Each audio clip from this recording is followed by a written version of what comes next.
Hola, ¿qué tal? Bienvenidos sean todos y todas a Ojalá. Y en el día de ayer el gobierno dominicano entregó el hospital Dr. Toribio Bencosme. Hospital Dr. Toribio Bencosme en Espaillat, provincia de Espaillat, tengo entendido. El hospital nuevo, un hospital absolutamente nuevo, hablamos de que era una estructura bastante deteriorada. Fue uno de esos hospitales muy deteriorados que recibió el presidente Danilo Medina y que tan pronto llegó ahí, pues dijo: esto hay que resolverlo. Hay que acometer la remodelación de este hospital. Y hay que ver la obra que se entregó ayer. Hay que ver de qué se trata, de que un hospital hecho nuevo, cuando hablamos de remodelar es realmente rehacer, reconstruir, a veces hasta desde los fundamentos. En este caso hay una ampliación considerable del tamaño del hospital. Se le agregaron áreas que no existían antes, se le agregaron pues habitaciones, camas y tecnología ni se diga. Tecnologías ni se diga. Antes pues era una sala pequeña, por cierto, los que conocieron ese hospital lo recuerdan, porque era más o menos el tipo de hospitales de cuando el doctor Joaquín Balaguer, allá a los años 70, 60, eran estructuras que ya tenían 50 años, más de 50 años, y pensadas para una población pequeña, por eso salas pequeñas en las que se agrupaban 8 o 10 camas. Entonces usted entenderá, desde luego, que ha habido que construir un nuevo hospital.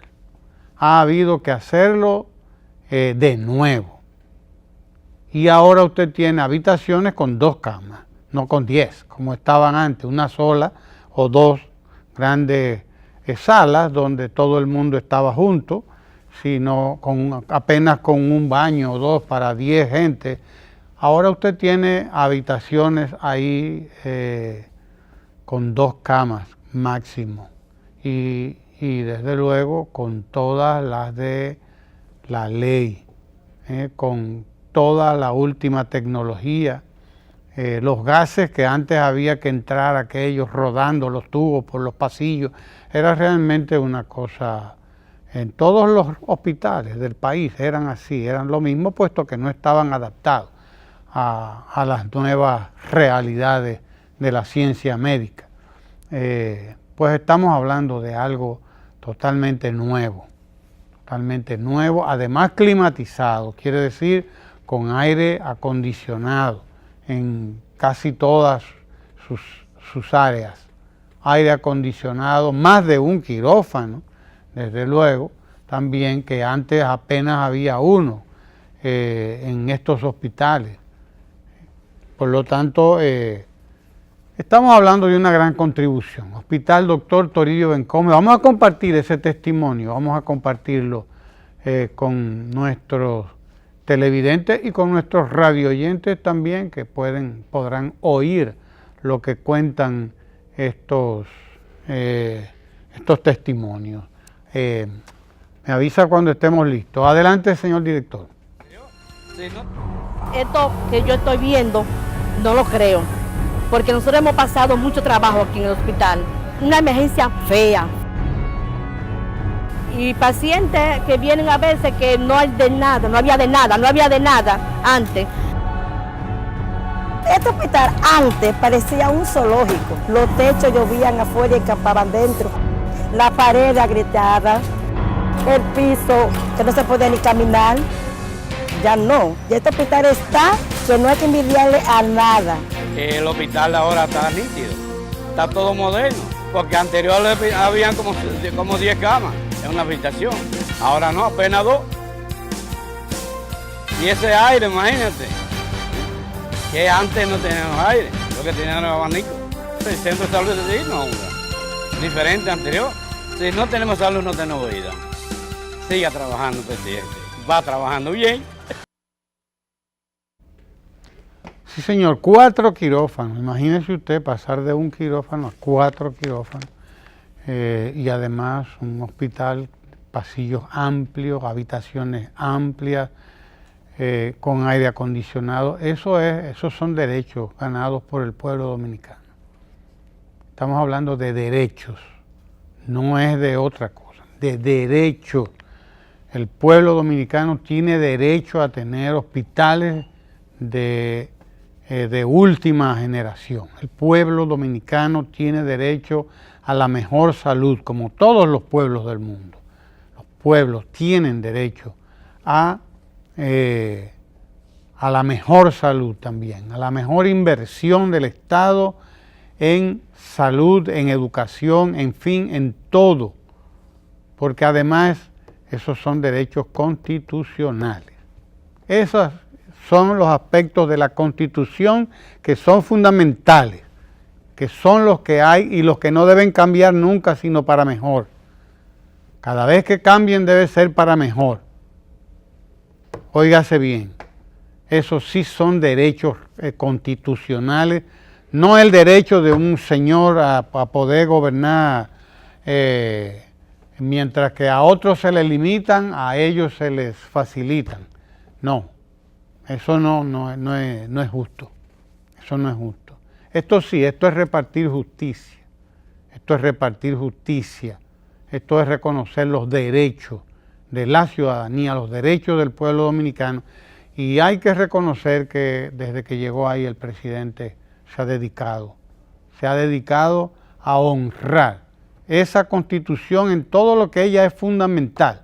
Salud, educación, creación de oportunidades, creación de fuentes de trabajo, apoyo al desarrollo económico y social del país, apoyo a los productores, apoyo al campo, apoyo, en fin, esos sí son aspectos inviolables de cualquier constitución. En las constituciones debía estar prohibido disminuir los presupuestos de educación, debía estar prohibido disminuir la inversión social. ¿Verdad que sí? Debía estarlo, claro que sí. Y no centrarnos nosotros en cuestiones formales como esta. Sí, porque hay unos neoconservadores que les llaman así en Estados Unidos a los neoconservadores, y aquí tenemos unos neocons que son neoconstitucionalistas porque antes no les importó la Constitución.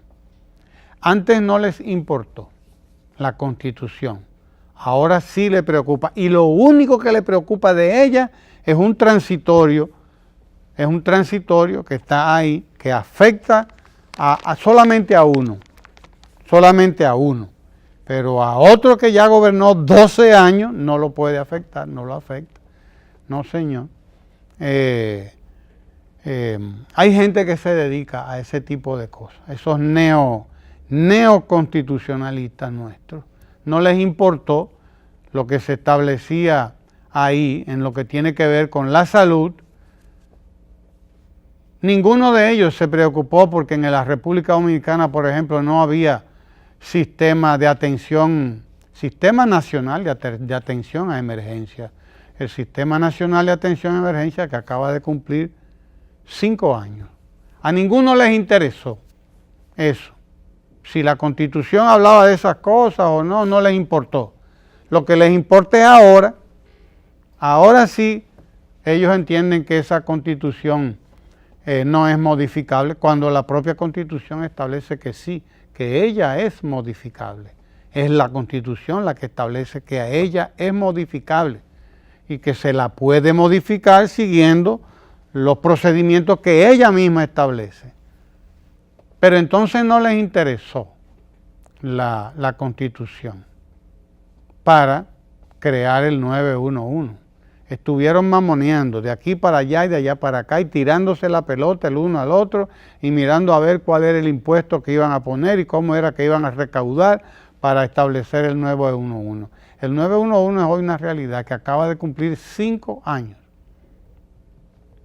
Acaba de cumplir 5 años, porque ya en abril de 2014 estaba funcionando el 911. En mayo del 2014 ya estaba funcionando y tiene 5 años funcionando, y son 5 años de los que han sido beneficiados 2 millones de emergencias atendidas ya. 2 millones de emergencias reales atendidas, sin contar, porque estas son la mayoría emergencias de salud, sin contar muchos de los casos resueltos que no son tenidos como emergencias, pero que llegan al 911 y el 911 pues los pasa a la policía, los pasa a los ayuntamientos, los pasa a los bomberos, etcétera, etcétera, etcétera, porque se trata de un servicio completo que articula a todas las instituciones que tienen que ver con atención a cualquier tipo de emergencia que se le pueda presentar a un dominicano o a una dominicana, a una familia dominicana. Ese es un derecho, un verdadero derecho, un derecho fundamental, como ese derecho de los pueblos a tener los mejores hospitales del mundo. Los pueblos, las provincias de la República Dominicana están llamados a tener ya los mejores hospitales del mundo y los están teniendo.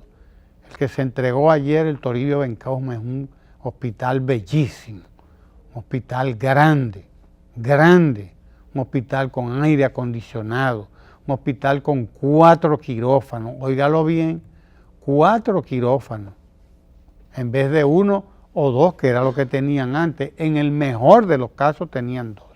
Casi todos los hospitales de la República Dominicana tenían apenas 1 quirófano y algunos de ellos ninguno. Algunos de ellos ninguno, eran más bien unidades de atención primaria. Se los llamaba hospitales o clínicas, pero más bien eran unidades de atención primaria y así funcionaban como unidades de atención primaria. Y usted veía a la gente amontonada en los pasillos de los hospitales. Usted veía que desde que había un proceso X que requería cierta atención masiva de gente por alguna emergencia, por algún tipo de epidemia de gripe, de lo que sea, que ya se llenaban las salas. Se llenaban las salas, ¿por qué? Porque más que hospitales eran unidades de atención primaria, realmente.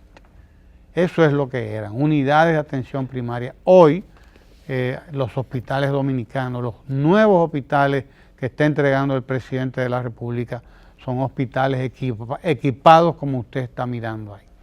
Equipados con todo lo último, con sonógrafos y con radiografía de última generación, digital, con laboratorios, además, que muchos de estos hospitales no tenían laboratorios, la gente tenía que acudir a los centros privados a hacerse los análisis de sangre y de cualquier otro tipo de análisis.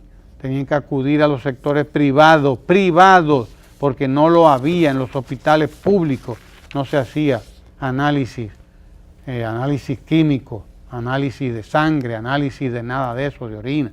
No lo hacían, había que acudir al sector privado. Estamos hablando de hospitales modernísimos, como ustedes pueden ver en este hospital Dr. Toribio Bencosme. Ese es un derecho que garantizaba la Constitución, pero a nadie le importaba la Constitución entonces. Les interesa ahora. Ahora sí les interesa. Antes no. Antes no les interesó para nada. Ni para instituir, establecer el 911, ni para construir hospitales que valieran la pena. Para eso no les importó. Felicitaciones a los mocanos, a Espaillat, porque tiene un hospital nuevo, un hospital regional, un doctor Toribio Mencosme, nuevecito, amplio, más grande, con más parqueos incluso, con pasillos amplios y con tecnología de última generación, con tecnología para garantizar la salud de todo el pueblo dominicano. Diga usted, don Sergio. Sí, a mí me preocupa bastante, como dije ayer, que un tema tan sensible para la República Dominicana como es el turismo sea tomado por personas de aquí mismo, de República Dominicana, para acentuar su agenda política. Y me preocupa porque yo entiendo que un enemigo o un competidor que se ha visto afectado, porque República Dominicana en los últimos 5 años ha tenido casi 30 millones de turistas, yo entiendo que ellos tengan esa agenda de desmeritar y plantear que República Dominicana es un lugar inseguro y ahí están todos los demonios, que es prácticamente una sucursal del infierno. Yo lo entiendo, porque ellos se benefician, sacan lucro en la medida en que República Dominicana sea más inseguro, porque van a ir los turistas donde ellos. Pero una persona que sea dominicana, y sobre todo cuando el hecho no es cierto, que haga propaganda de una falacia que lo perjudica, porque si el turismo de República Dominicana decae, todos nos vemos afectados, es un contrasentido. Entonces, un poco sentido patriótico, sobre todo cuando nosotros, como usted señaló ahorita al hablar del derecho a la salud y mencionar el 911, el 911 es un sistema de atención integral que República Dominicana no lo tenía ni para sus ciudadanos y que funciona en toda la zona turística. Ese sistema integra a los diferentes cuerpos de seguridad. Entonces, ¿cómo es posible que República Dominicana no había tenido esos problemas de turismo y que supuestamente ahora vivimos esa ola de inseguridad cuando tenemos un sistema 911 especializado que está en todas las zonas turísticas, aparte de que está en las principales ciudades de República Dominicana, en la zona turística está funcionando y hay un 95% de satisfacción con ese servicio? Entonces, no es verdad, nada más con el 911, esa falacia de que se ha dicho y que se ha querido vender, de que un caso aislado, como dijo la embajadora norteamericana, tiene esa repercusión. Eso es lo primero. Segundo, tenemos un cuerpo de policía especializada en el tema del turismo. Eso implica que esa zona tiene no solamente la Policía Nacional, que también está allá, no solamente el 911, que también está allá, sino un cuerpo de policía especializada para tratar turistas. Y aparte de eso, el sector privado tiene su propia seguridad por una razón sumamente sencilla, donde usted invierte cientos de millones de dólares para hacer un hotel, porque muchos de esos hoteles andan por los 100, 200 millones de dólares, hoteles de primer orden y complejos hoteleros enormes. No es verdad que usted no va a invertir en seguridad y no es verdad que usted no va a garantizar su retorno de capital. Entonces, nada más por eso uno comienza a entender que es una falacia, porque hay cosas que no cuadran. Y como dijo la embajadora de Estados Unidos, República Dominicana es un país seguro, un país magnífico, que usted puede venir y disfrutar sus vacaciones. Por eso hay tantas inversiones norteamericanas, por eso el 63% de los turistas que vienen a República Dominicana son precisamente de Estados Unidos, un turismo que es bastante exigente. En el caso, por ejemplo, de Punta Cana, es un lugar de primer nivel y cuando uno sale fuera de aquí, uno se sorprende de que uno de los lugares más conocidos por los turistas es precisamente Punta Cana. Y la referencia de mucha gente, a veces, primero que Santo Domingo, es Punta Cana. Y lo tienen como uno de los lugares de ensueño, o sea, como, yo quiero ir a Punta Cana, para mi boda voy a ir a Punta Cana, porque la realidad es que nosotros tenemos una riqueza natural hermosísima, tenemos un patrimonio natural incomparable, en un lugar privilegiado, como decía don Pedro Mir, en el mismo trayecto del sol, y ese sol es tan necesario, sobre todo en temporadas de invierno, porque uno no sabe la bendición del clima que uno tiene hasta que uno sale fuera y se le congelan hasta los huesos hasta el tuétano que está dentro de los huesos, se le congela a usted por allá, y cuando usted viene a lugares como República Dominicana, que tiene esas condiciones naturales y que hay un clima de tranquilidad y seguridad, usted se relaja, bota el estrés y sale de ese frío que es casi infernal. Se supone que el infierno lo que hay es calor. Bueno, el que está en una temperatura de 15, 30 grados bajo cero, usted se imagina cómo está. Eso es casi el infierno. Entonces, el ministro de Turismo ayer dio una rueda de prensa junto a la representante de Azonadores, la Asociación de Hoteles y Restaurantes, especificando primero y desmontando todo ese mito que se ha venido creando en torno a lo que significa la inseguridad que tiene República Dominicana. Y yo no lo veo como un hecho aislado. Pueda que comenzara por una persona que tal vez tenga intereses en seguro, no sé, las autoridades investigarán qué es lo que hay ahí en ese hecho aislado, pero la gente que sí le hace coro a eso, que sí se hace eco de la calamidad, sí tiene una agenda marcada.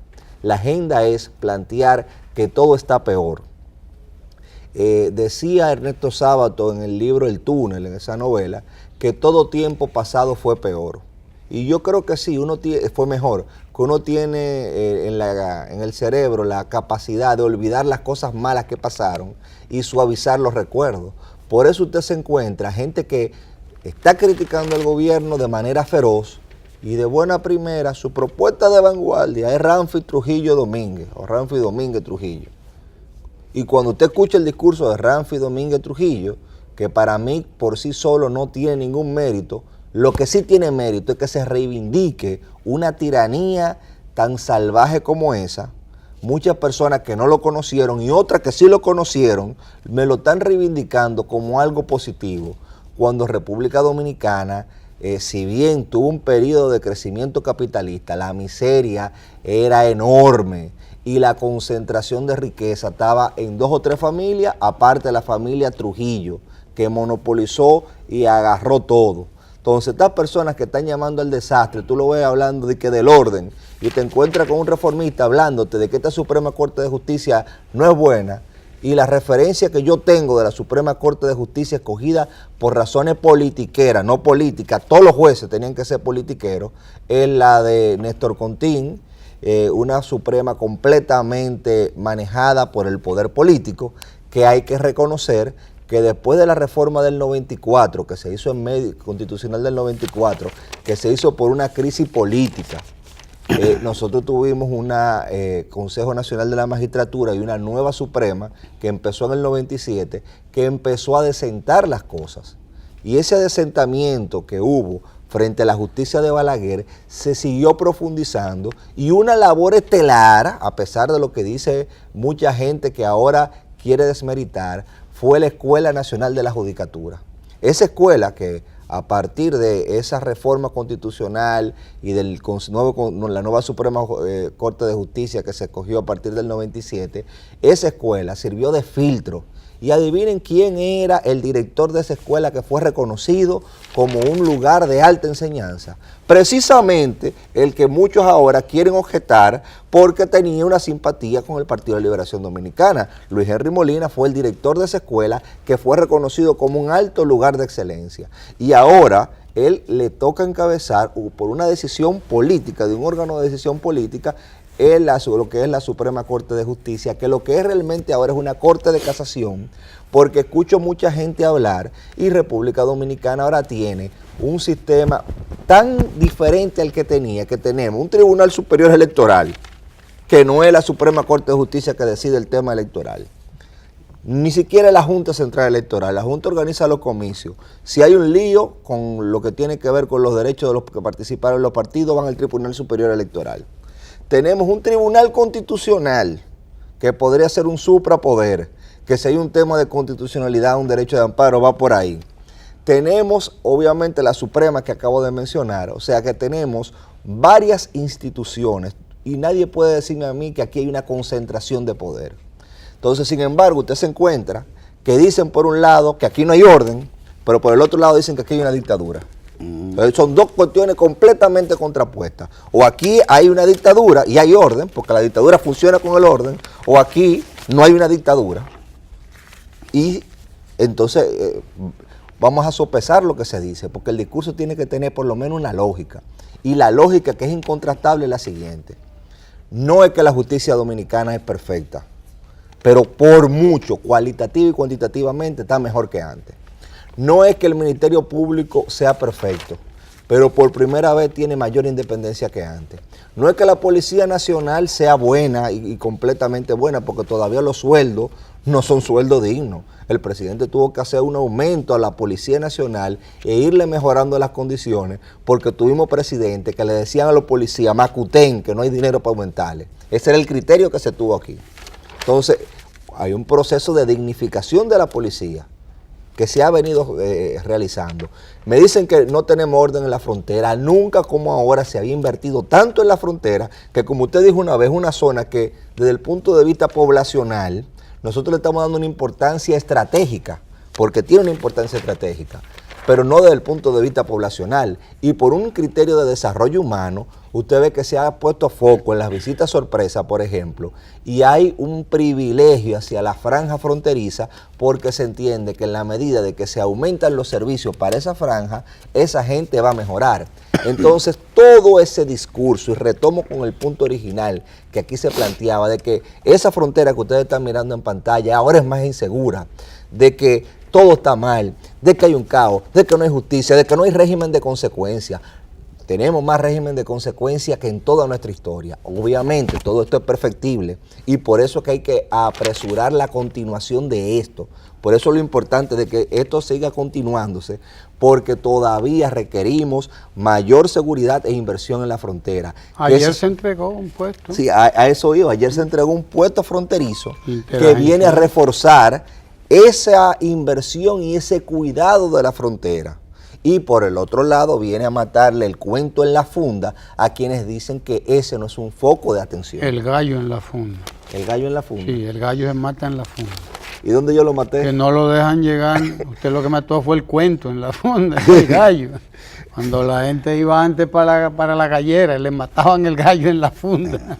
Lo que pasa es que ellos están peleando con cuento en vez de gallo. Ah, bueno, eso ya. Le maté el cuento en la funda. Me parece muy bien. Don Guillermo, cuénteme usted. Propósito de cuento. Sí. Usted no le ha matado el cuento en la funda. Sí, ayer se entregó el puesto interagencial, o sea, entre agencias. Eso es lo que quiere decir eso. Interagencial de gestión coordinada de la frontera. En Carrizal, Comendador Provincia Elías Piña. Eso fue ayer.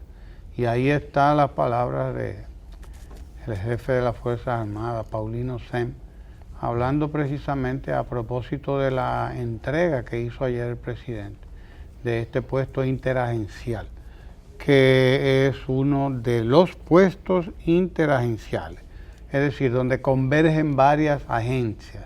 Ahí convergen Fuerzas Armadas, ahí converge medio ambiente, ahí converge salud pública. Bueno, no sé hasta qué punto. Sí, salud pública, porque hay un tema sanitario con la frontera. Migración, salud pública, tiene razón, sí. Migración, vigilancia fronteriza, el CESFRONT, aduanas son lugares en los que se llevan a cabo varias funciones al mismo tiempo. Son puestos de control fronterizo, control de nuestra frontera. Antes de eso fue entregado el Aniceto Martínez también, y el presidente de la República ha entregado ya varios. No sé si tenemos el testimonio, si no es muy largo para compartirlo, esta presencia del presidente ayer en la frontera, ahí en el Carrizal, Elías Piña, donde, fíjese usted, ayer mismo entregó el hospital Dr. Toribio Bencosme en Espaillat, pero al mismo tiempo en la mañana ya estaba entregando este centro de convergencia ahí de todas estas instituciones para el control de nuestra frontera, que está hoy más cuidada que nunca.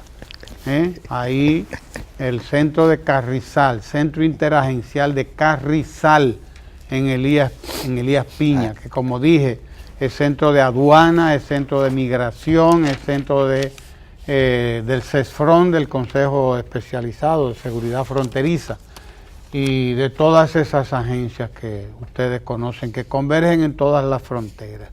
Este puesto modernísimo, además, con vigilancia de última generación. Hasta 4 helipuertos tiene. 4 helipuertos, es decir, puertos para helicópteros. Se llaman helipuertos por eso. Sí, veamos, compartamos ese testimonio antes de darle la palabra a Guillermo Ricard, que está desesperado ahí por hablar. Vamos a ver la inauguración del puesto de Carrizal. Antes había sido inaugurado el de Jicomé y el de no sé cuántos sitios más. Se han inaugurado ya varios puestos de vigilancia, defensa de nuestra frontera, de control de nuestra frontera. Adelante, señor director. Se trata de establecer mejores y mayores controles cuyo enfoque principal empalma con la seguridad y defensa de nuestro país. Es para nosotros un inmenso privilegio estar aquí, con el motivo especial de dejar inauguradas las instalaciones del puesto interagencial de gestión coordinada de frontera, un proyecto que se conecta fielmente con el interés de la seguridad nacional, el desarrollo económico, social y turístico de la zona fronteriza, tal como lo establece la Constitución de la República en su artículo 10. Estas instalaciones contemplan los accesos internacionales, peatonales, vehiculares y de contenedores claramente definidos, la circulación delimitada de ingreso y salida, la primera sala de pasajeros en un paso de frontera terrestre para el registro de migración y proceso de aduanas, equipos de rayos X para la inspección no intrusiva.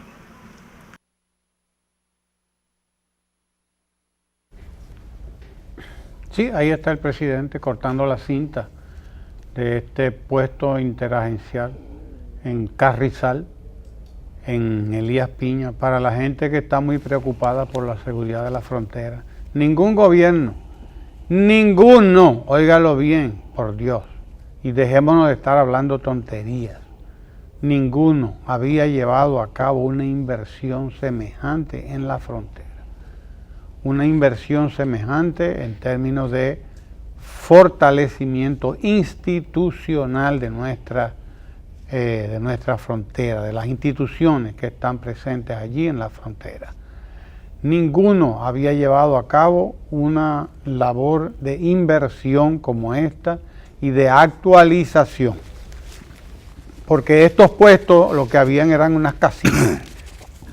No sé si usted lo recuerda, había unos cuartelitos, como cuartelitos de policía, y en el mejor de los casos habían pequeñas fortalezas que que databan incluso de la época de Trujillo. Algunas de esas pequeñas edificaciones databan de la época de Trujillo. Hoy estamos hablando de verdaderas instalaciones modernas, con drones, con puestos de vigilancia, drones que tienen la posibilidad de cubrir, de vigilar 10, 12 kilómetros, que no se le hace tan fácil a nadie por tierra. Y estamos hablando además de cámaras de vigilancia, con puestos de vigilancia, aduanas modernas también, aduanas modernas con tecnología moderna. Hacía mucho tiempo que no se llevaba a cabo una inversión de esta naturaleza en estos puestos fronterizos, puestos interagenciales donde convergen, repito, además de salud, de agricultura, de aduanas, defensa, converge migración y todo eso que les interesa mucho a nuestros patriotas, a unos patriotas que nosotros tenemos por ahí, sí, unos patriotas que están mirando lo que no deben ver todos los días y que entienden que estamos descuidados y que entienden, vaya usted a ver lo que hicieron cuando les tocó. Eso sí saben de Vaya a ver lo que hicieron cuando les tocó. Ahí tienen una inversión millonaria en la frontera de la República Dominicana, que además es una inversión importantísima para no solo el presente, sino para el futuro, porque de lo que se trata es de preparar la frontera para el desarrollo turístico, para el desarrollo empresarial, para el desarrollo, para la inversión, el desarrollo de la agricultura, el desarrollo de todo.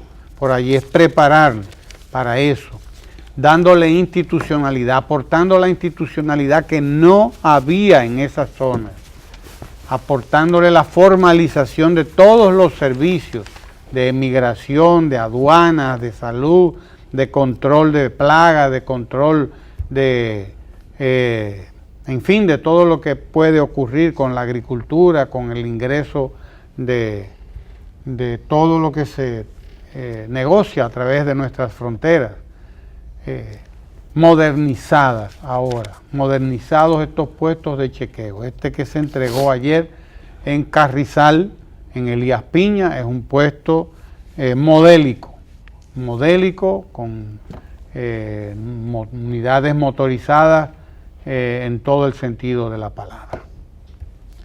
Diga usted. Bueno, Estaba como nervioso usted ya por hablar. No, porque a mí me gusta que cuando Euclides manda a callar a los PLDistas, bueno, lo mejor es quedarse callado. Pero la verdad es que esto es un momento importante de la vida política institucional del país. El PLD parece pendular entre lo que ha sido a través del tiempo. Primero un partido de cuadros, donde se respetaban de manera democrática los métodos de trabajo, ¿verdad? Y se respetaba la jerarquía de los órganos estatutarios, establecidos estatutariamente con funciones específicas, muy concretamente el comité político, que ha mantenido a través del tiempo la unidad y el respeto a lo que es el PLD como obra de su fundador, el profesor Juan Bosch. Y entonces pasó por la etapa de, bueno, esto hay que abrirlo, porque ya no podemos ser competitivos y mantener o retener el poder como partido de cuadro. Entonces se produce una apertura y se entiende que pasa a ser un partido de ¿qué? De masas, partido de masas. Pero en ese tránsito de una cosa a la otra, pues no se tiene claro cuál iba a ser el rol de los órganos.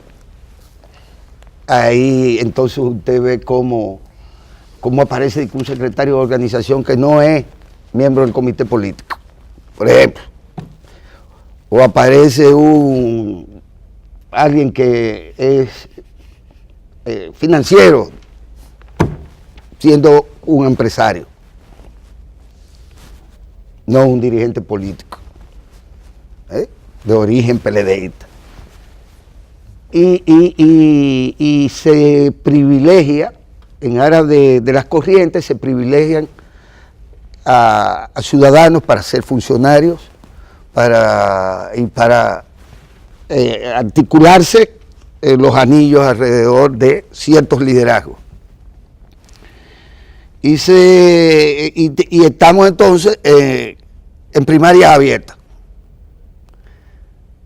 que es un poco todo lo contrario a lo que se fue en el origen, pero que es una evolución del desarrollo de eso que inicialmente fue una cosa y ha ido siendo otra con el tiempo, manteniendo, claro está, el respeto inicial a los estatutos.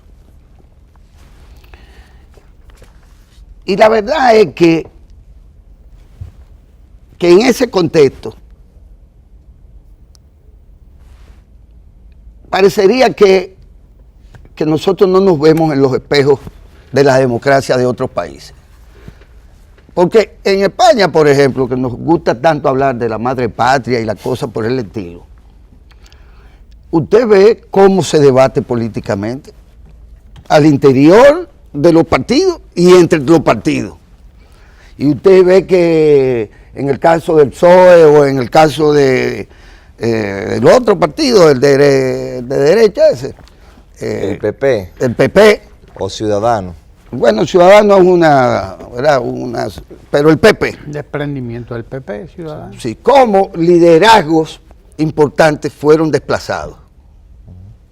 Liderazgos tan importantes como el del propio Felipe González, por ejemplo. O en el caso del PP, de Aznar. O de su amigo Rajoy.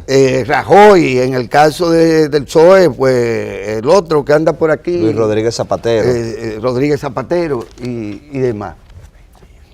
Y siempre me he quejado públicamente de que aquí es el único país donde usted puede ser político y no hablar nunca de política. No hablar nunca de política.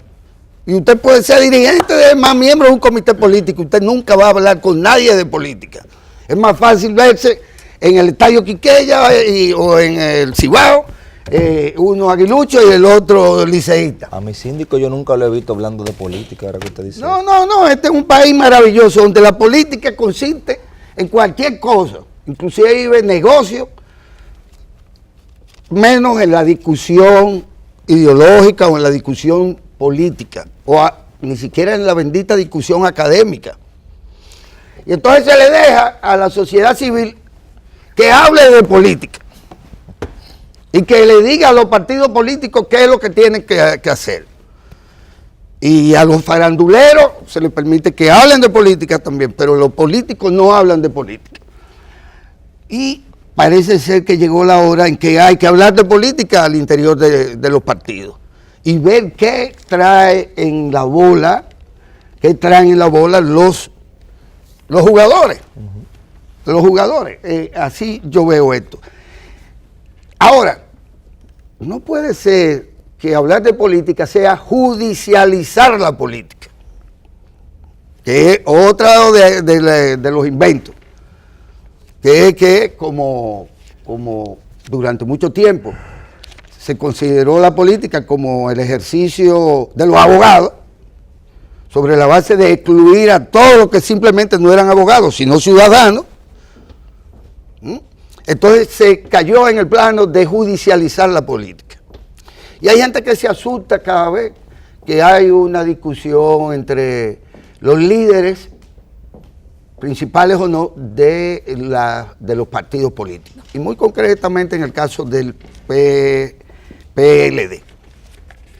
Ahora, lo que no se debe de permitir no es que se hable de política y que compitan 100 escuelas ideológicas, hasta con el Café Santo Domingo, que es muy difícil competir. Pero muy difícil. Muy difícil y con competir. esos tacos que tiene Kenia, mucho menos. Hola, querida, bien, Kenia, gracias. Gracias al Café Santo Domingo, que está aquí todos los días en Ojalá. No se pierde un Ojalá. Café Santo Domingo no se pierde un solo Ojalá. Así es. Está aquí todos los días, ¿verdad, Kenia? Muchas gracias, muchas gracias. Ahora, lo que no se puede permitir es la falta de lealtad a los partidos políticos de sus miembros. Yo creo que es una falta imperdonable. Yo pensé que era la falta de lealtad también de ciertos funcionarios a su... También hay de esos especímenes. ¿Verdad? Eso es sí, hay homo sapiens de esa naturaleza. Sí, que no son leales a su función. Pero lealtad. Que no tienen idea de su función ni por qué llegaron ahí. Y parece que ellos creen que ellos son solo en el mundo. Pero Sí. siga con la lealtad, Sí, porque sí. eso es importante. Con la lealtad a los principios elementales de la coexistencia en las organizaciones políticas. Entonces, porque el problema no es ni siquiera quién es mayoría o minoría, que eso sobra, porque aquí nunca ha estado más clara la minoría ni la mayoría. Y yo a veces siempre tiendo a recordar a los mencheviques y bolcheviques, minoría y mayoría en la historia de rusa y del socialismo soviético, digamos. El tema no es que se discuta públicamente o que se presenten ideas. Por ejemplo, ¿tienen o no derecho los miembros de ese partido que entienden que contra Danilo Medina, compañero de ellos, se está cometiendo un abuso? Que se constitucionalizó un transitorio que lo único que garantiza es que el único que jamás en la vida puede ser político, porque si ya usted no puede aspirar, ¿qué es lo que usted va a hacer? El único que no puede ser candidato en este país es el presidente de la República, el presidente actual de la República.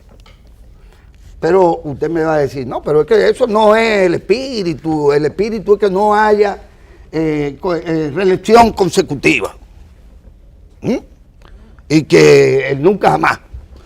No, es que ni en el 20, ni en el 24, ni en el 28, ni en el 32, ni en el 40, en la lógica de ciertos políticos y miembros de la dirección del PLD, es que el único que no puede ser jamás nada es Danilo Medina. Entonces, obviamente, eso es peor que judicializar la política, porque eso es una violación al futuro de un ciudadano. Y al derecho a elegir del pueblo si quiere o no escoger ese ciudadano. Así es, pero hay una cuestión elemental. Quieren pensionar, supongo, porque a una pensión le toca, quieren pensionar a Danilo Medina. Pero ellos en sí mismos, bueno, pues se ven dirigiendo el país hasta el 40. Eso es como Guillermo Moreno, que él que siempre es candidato por su partido. Pero esa gente no son ni siquiera candidatos. Pero que su reelección en su partido es buena. Pero ¿a dónde quiero decir? Bueno, eso es un juego de la política, que obviamente eso hay que resolverlo. Reelección o no, eso hay que resolverlo. Reelección o no, Danilo Medina tiene que ser habilitado ciudadanamente. Que no es conveniente, que no se ve bonito la modificación de la Constitución, ¿verdad? La reforma constitucional propuesta. Bueno, eso puede ser, pero vamos a buscarle el bajadero a esto. Pues no puede ser que el único pitcher que no pueda salir al terreno de juego sea el mío. No puede ser, porque es un abuso.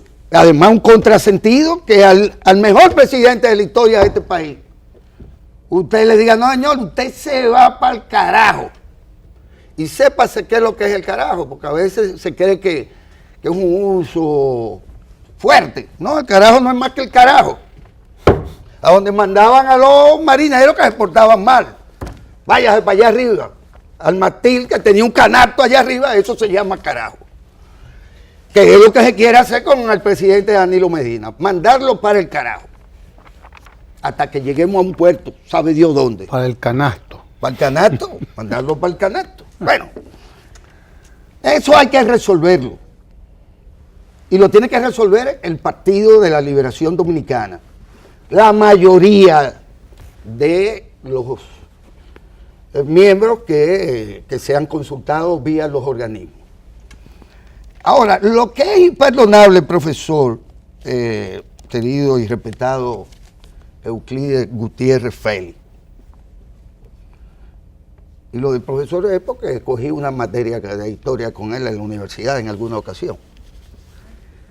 Que se tenga el tupé en el contexto de nuestro país político de decir ante una infamia, porque yo asumo que es una infamia, y pronto se sabrá si sí o si no. Un Bailey, un extranjero que evidentemente se presta para cualquier cosa. Se presta para cualquier cosa. Y yo estoy por querer, en función del tratamiento que se le está dando a eso, que Chucky, el genio del mal, puede ser el que se haya inventado ese tema, porque es la manera, es la manera de poder montar una campaña para decir que el presidente de la República y funcionarios de su entorno están haciendo una campaña sucia. Atribuirle al gobierno una campaña sucia que sirve de justificación para que haya un grupo supuesto de sublevados, porque así es que se autoproclaman, rebeldes sublevados, y que se den el lujo, siendo una bancada partidaria, de constituirse en un saco de tránsfugas, que han firmado acuerdos con organizaciones políticas opositoras, y lo han hecho público, porque no tienen pudor tampoco, lo han hecho público, al margen de una decisión de los organismos de ese partido, a menos que se haya llegado a la conclusión de que ese partido tampoco sirve, porque no funciona según sus estatutos. Porque ¿dónde se ve, profesor, esto, de que alguien se proclame como se vayan a proclamar? Y que de otra, además de eso, se pare alguien en el Congreso abusadoramente a faltarle el respeto a un miembro del comité político y a señalarle, darle una pela a una dama, que no es cualquier dama, es compañera de los PLDistas, pero además, sí, es la hermana de Danilo Medina, el presidente de la República. Pero además, le metió 27,000 votos a ese que es capaz de ir y faltarle el respeto al presidente de la República. Porque lo dijo claramente, yo no le tengo miedo ni a usted ni a su hermano. Que se permita eso, profesor Félix, Gutiérrez Félix. Esto no es cuestión de mandar callar a la gente. Esto es cuestión de dar la señal de si existe o no existe un comité político empoderado bajo el cumplimiento de ¿qué? De los estatutos. De todo lo demás podemos seguir discutiendo. A mí me encanta, yo así es bebiendo café o vino, discutir de política. Siempre me ha encantado eso. A veces hasta con los abogados. Pero, ni se puede permitir que un compañero como Danilo Medina sea el único dominicano que en la historia del país sea el que no tiene derecho a aspirar más nunca en su vida. El único. Que se mantenga una excepción que evidentemente es una excepción tramposa. Es una excepción tramposa. ¿Por qué tramposa? Porque usted quiere ganar el torneo sin que las Águilas jueguen. Porque hay que dejar ganar a las Estrellas Orientales, que sí tienen derecho a participar, pero las Águilas no. O los tigres, o los leones, porque esto es una selva, además, llena de animales. Ahora, eso no se puede permitir, así no se compite. Si fuese así, fuese muy fácil la política, que usted elimina a su contrincante. Te dice, usted va a perder aquí, pues, no por fin, no, porque usted no puede subir al ring. Así no se pelea. Y mire que el profesor Félix sí sabe, porque siempre dijo que se peleaba peleando. Se pelea peleando, no hay otra forma de pelear que no sea peleando. Entonces, a Danilo Medina hay que habilitarlo políticamente. Reelección o no, insisto, que es una decisión que se tendrá que tomar también dándole participación al pueblo, que es lo más democrático. Segundo, que no se puede permitir que se acuse sin presentar ningún tipo de prueba a ningún funcionario del gobierno, mucho menos al presidente de la República, y que además se pretenda que no haya respuesta a una infamia tan grande y desproporcionada como la infamia del Bailey, el LGTBS. Que se convierta eso en razón para que haya un grupo de sublevados faltándole respeto a todos, comenzando por sus electores, porque dejan de representar su comarca,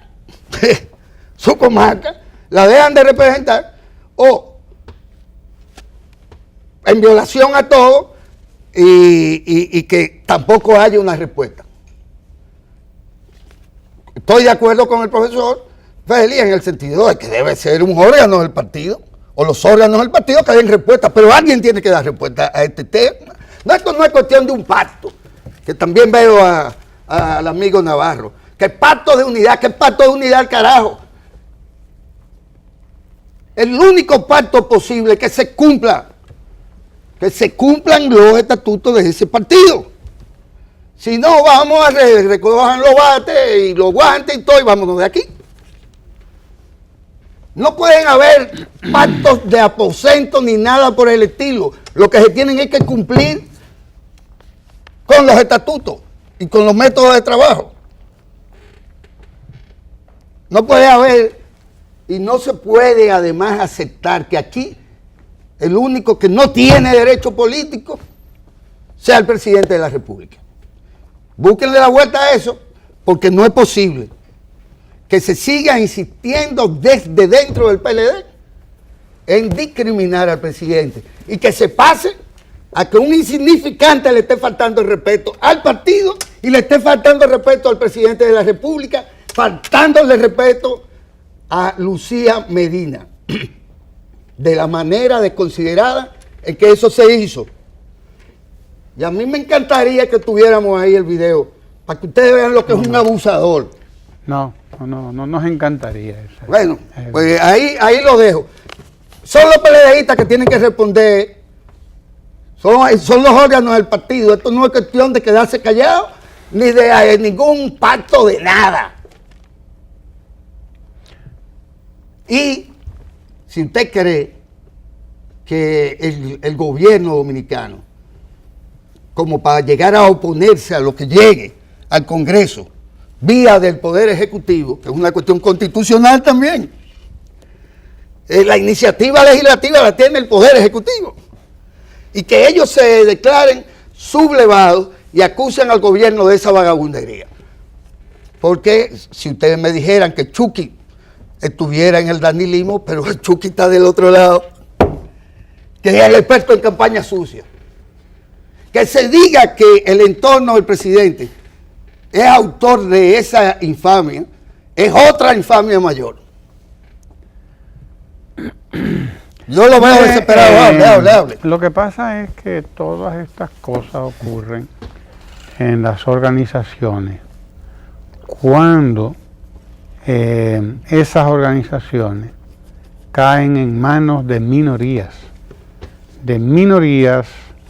que no aceptan que son minorías, de minorías que aprovechan el poder que tienen, aunque son minorías, para venderse como mayoría.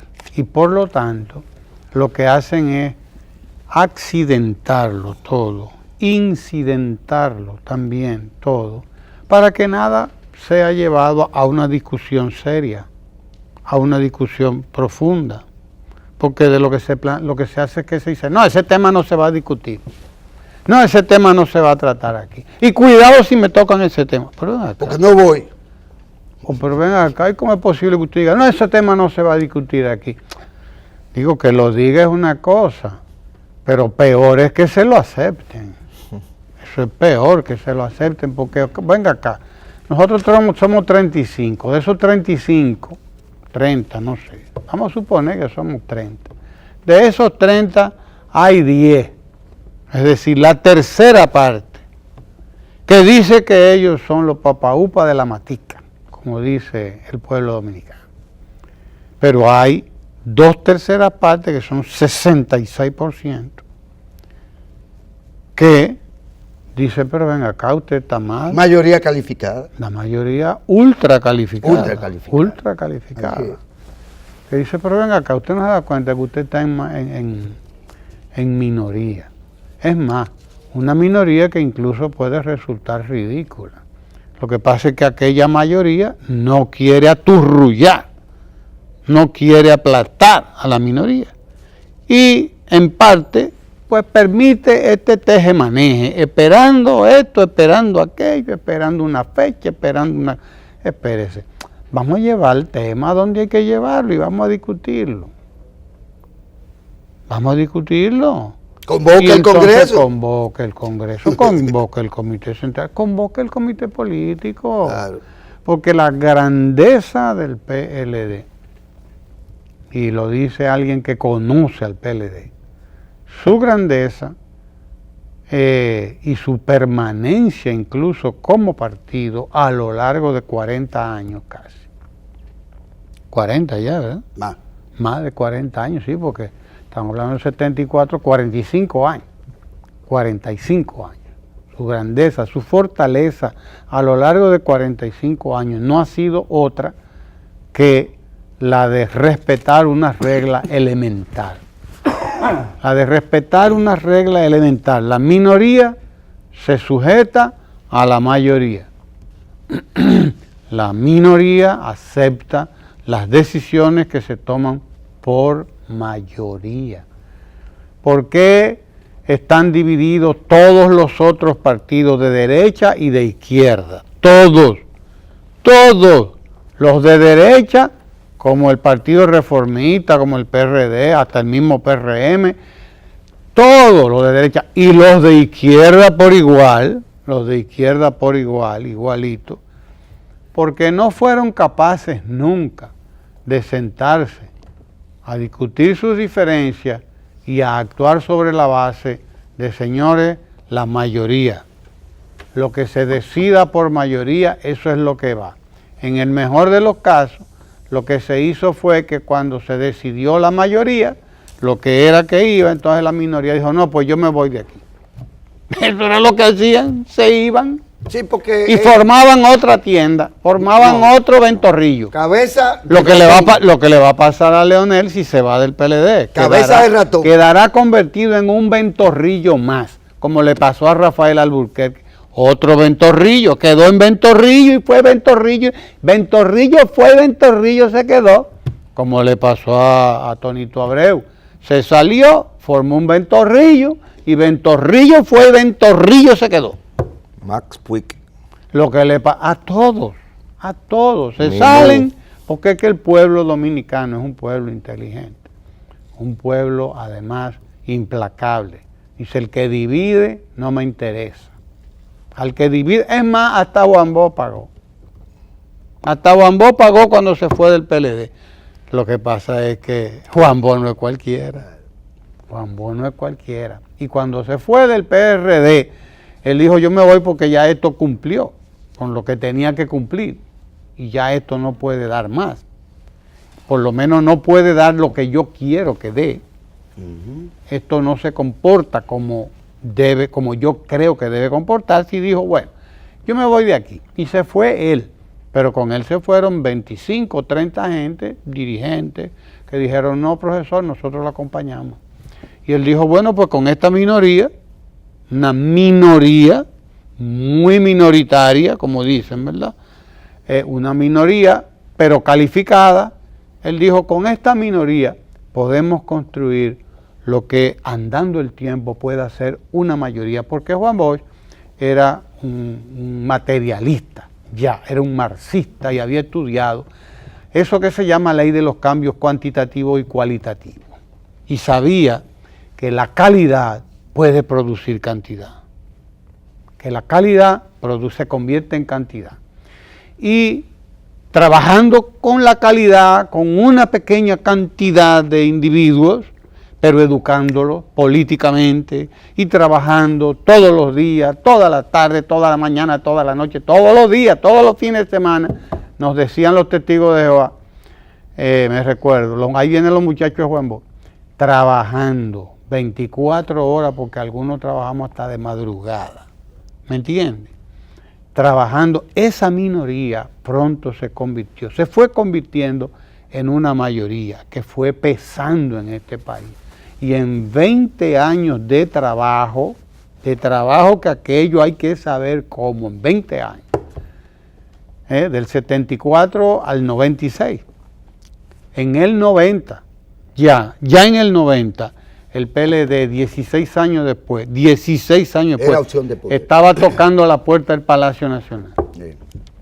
16 años después de trabajo sostenido, de trabajo delicado además, de discusión política, de organización y de apego. De unificación de criterios. De unificación de criterios, de apego de las minorías a lo que decidían las mayorías, de respeto a ese método de trabajo elemental. En esos 16 años, en el 90 le estaba ganando las elecciones a Balaguer. Claro, se hizo todo lo que sabemos que ocurrió, lo que se hizo, y no pudo acceder al gobierno, pero 6 años después estaba en el gobierno. 6 años después estaba en el gobierno. Ese partido que comenzó con 30 gente, y esas 30 gente empezaron a multiplicarse, trabajando. Solamente así la minoría llega a convertirse en mayoría, porque es verdad. Pero ninguna de esas minorías que han salido después se ha podido convertir en nada. En nada se ha podido convertir ninguna de esas minorías después. Porque no es fácil. Es que no es fácil convertir la minoría en mayoría. Yo creo que también hay un elemento que diferencia los procesos de salida del Partido de Liberación Dominicana y los demás procesos que han generado las otras organizaciones. La primera es que Bosch tenía un proyecto político, como usted señaló, y esos 20 años lo dedicó a construir un proyecto político donde él era una figura, pero no se sustentaba en su figura, sino una ideología política que generara convencimiento y que lo pudieran seguir su camino una vez él no estuviese. Eso con algo que decía Guillermo, no lo dijo literalmente, hablaba de los estatutos, pero sí el elemento disciplinario. Entonces Bosch entendía que era vital la disciplina y que la mística PLDista tenía que estar combinada con la disciplina. Cuando yo veo otros proyectos, yo veo que se forman desde una figura que se cree importante y que puede ser importante, que puede ser honesta inclusive, porque algunos de ellos desde el punto de vista profesional y en su función pública usted puede decir que son honestos, pero ellos creen que como ellos son una figura hay que sumarse a ellos y que todo el mundo tiene que sumarse a ellos y no creen en la construcción política. Entonces, esa diferencia de asumir el precio de la construcción de una organización política donde se imponga la disciplina. Usted está hablando de la política, pero mire, usted puede hablar de las cooperativas. Aquí hay organizaciones que han tratado de construir una cooperativa y no han podido. Claro. No han podido porque no confían el uno en el otro. Vamos a salirnos de la política, vamos a meternos ahí en el cooperativismo. Por ejemplo, pudiéramos irnos al sindicalismo y a otras áreas, pero váyase al cooperativismo. Aquí hay gremios que han tratado de construir cooperativas y no han podido porque ellos mismos no creen, porque en el uno no confían el uno en el otro, porque no saben cómo llevar a cabo los procedimientos que están descritos en la misma ley.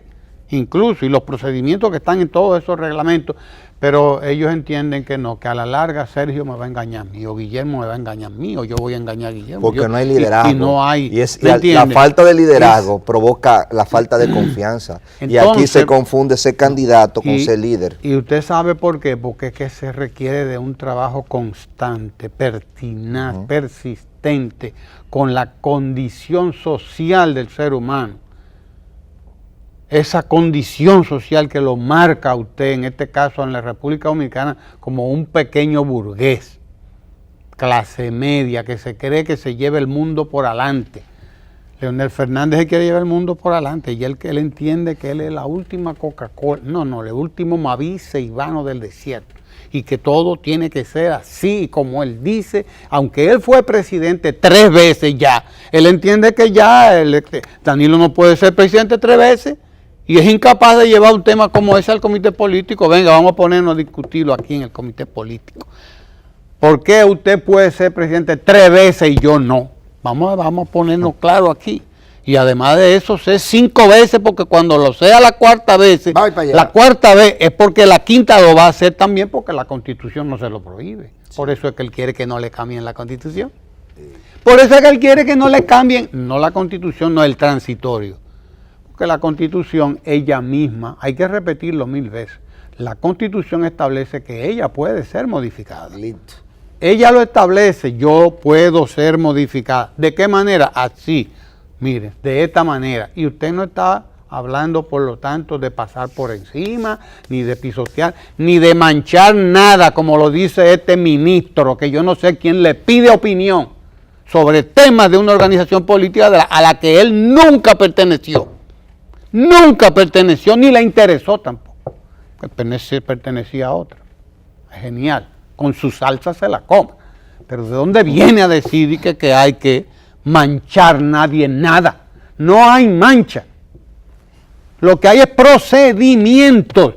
Y hay que seguir procedimientos. Lo que pasa es que hay gente que no se quiere someter a los procedimientos. A los procedimientos internos de los partidos, a los procedimientos internos de la Constitución, que lo describe la propia Constitución. Hay gente que no se quiere someter a los procedimientos en nada. Por eso las cooperativas a veces fracasan y los sindicatos fracasaban y fracasaban los gremios. Usted ve que los gremios de aquí, todos tienen problemas. Y les va a tomar años superar esos problemas y convertirse en instituciones reales de confianza en la sociedad. Porque si ellos mismos no confían el uno en el otro, mucho menos va a confiar la sociedad en ellos. Es que hay gente que no quiere someterse a los procedimientos porque está en minoría. Entonces, si puedo manipular, si puedo chantajear, lo que voy es a chantajear. Voy a chantajear, no voy a discutir, no voy a hablar, ese tema no me lo toquen, esos temas no me toque esa tecla, y no me toquen el tema, eso no se puede discutir en el comité político. Pero ven acá, los organismos, las organizaciones sociales son para discutir los temas que tienen que discutir. Y los temas que tienen que discutir si son organizaciones políticas, pues son los temas políticos, son los temas de la organización. Es eso lo que tienen que hacer. No es firmar ningún pacto, que pacto ni que nada. Es respetar los procedimientos que están establecidos, los procedimientos institucionales. Y si no, vamos a cambiarlo. Por Dios. Y si no, cámbielo. Si usted no cree en esos procedimientos, cámbielo. Pero no es estar en esta cosa, por Dios, ¿qué es esto? No. Es una cosa muy simple. Mayoría y minoría. Bien, te doy la oportunidad de que discutamos. Vamos a discutir. ¿Quiere discutir? El tema es reelección, no reelección. Vamos a discutirlo y vamos a ponernos de acuerdo. El tema es que es usted o soy yo o es el otro, es aquel. Vamos a discutirlo. Interesante. Venga. Vamos los antecedentes. Aquí, ¿Por qué claro. que hay antecedentes? Pero lógico. Aquí nadie quiere recordar que hubo un grupito de 10 legisladores que fueron expulsados del PLD. ¿Por qué? Porque hicieron lo que les dio la gana. Ahora, a eso después lo dejaron entrar. Algunos, no ¿verdad? Los que quisieron. Los que quisieron. Sí, porque... porque así somos de benevolentes, ¿verdad? ¿Qué pasa? Que hay que ser genio. Yo lo he dicho, hay que ser genio. Primero, para considerar a los compañeros como desechables. Es decir, ya usted no sirve para nada. Usted es una navajita a afeitar, bota, que usted Se tira. retírese, que usted es desechable. Y yo, que de cabeza de león, me he querido convertir en ¿No? De de cola cola de león, en cabeza me he de ratón. querido convertir en cabeza de ratón. Porque hay que ser genio para usted pasar de presidente a cabeza de ratón. A cabeza de ratón. Que parece que como lo hago yo de vez en cuando, que me emborracho y me pongo a desafiar al gato. Ya lo sabemos. Y don Juan lo sabía porque también hizo un texto maravilloso una vez de eso, de cómo había un ratón que se ponía a beber trago Desafiar al gato. y desafía al gato, como el ratón este que le faltó el respeto a Lucía. Ahora, de Daniel Santos, un ratón inteligente. Bueno, tienen la inteligencia del Estaba- ratón, saben dónde está el queso, por estaba más ahogando en escondido un que barril de esté, vino. allá va el ratón y encuentra, siguiendo el olor del queso, encuentra la madriguera. Pero es que también, esta es la vida democrática de los partidos, el que se quiera ir que se vaya, como dijo Monchi. Monchi. Oh, No. y No, eso no es me como, voy, eso y es es como fácil. una mujer que te amenace con votarte. No me voy, no, y es fácil. Me quedo ahí, me quedo ahí. No me toque esa tecla y no me discute ese tema y no me convoque para eso. Pero ven Y ya, acá, ya nos matan de aburrimiento. nos matan de aburrimiento. Así mismo. Aunque está medio divertido esto por ahora. Se nos agotó el tiempo, pero quédese ahí. Hay mucho que compartir aquí en el canal 4RD. No se mueva de ahí.